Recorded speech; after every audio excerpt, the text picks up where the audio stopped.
देखिए, जहाँ तक ताल्लुक है महाराजा साहब का, महाराजा खाली किसी एक कौम के, किसी एक बरादरी, किसी एक मजहब के नहीं थे। जम्मू कश्मीर के महाराजा मेरे भी थे, आपके थे, सबके थे।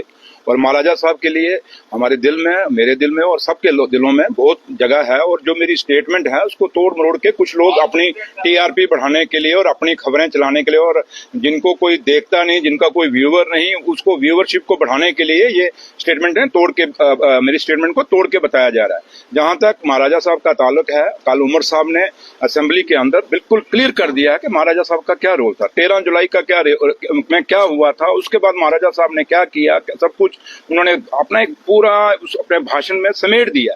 तो लिहाजा महाराजा साहब के ऊपर कोई कंट्रोवर्सी नहीं, बात कुछ और थी। क्योंकि जो सवाल मुझे किसी ने पूछा था, किसी और कंटेक्स्ट में पूछा था कि महाराजा कैसे चुने जाते हैं और गवर्नमेंट कैसे, उस संदर्भ में मैंने अपनी स्टेटमेंट दी थी। तो लिहाजा उन्होंने तोड़ मरोड़ के दी थी। लेकिन मैं फिर भी कहता हूं कि महाराजा साहब, महाराजा करण सिंह जी, वो हमारे यहाँ पे चुने गए, 2 बार चुने गए, वो एमपी बने, वो दिल्ली की सरकार में वो मिनिस्टर रहे, सदर रियासत रहे। तो इसलिए महाराजा साहब के खिलाफ हम कहाँ जा सकते हैं। रही बात कि उनके जो अपने महाराजा करण सिंह जी के दोनों बेटे मेरे साथ अपर हाउस में मेंबर रहे, अजातशत्रु साहब और विक्रमादित्य जी, और मेरी उनसे अच्छी अपनी एक दोस्ती, एक मतलब मेरे भाई समान है। तो लिहाजा महाराजा साहब के ऊपर हमने ना किसी को, क्योंकि हम कभी सोच भी नहीं सकते कि महाराजा साहब के शान के खिलाफ हम कुछ कह सकते हैं। क्योंकि महाराजा साहब ने जम्मू कश्मीर में बड़े रिफॉर्म्स लाए, उनके कारण ही आज आप देखो ये आपका एसएनजेएस हॉस्पिटल बना हुआ है, रणवीर कैनाल जो बनी, और मैं कितने आपको गिनाऊंगा, बहुत सारी चीजें हैं। और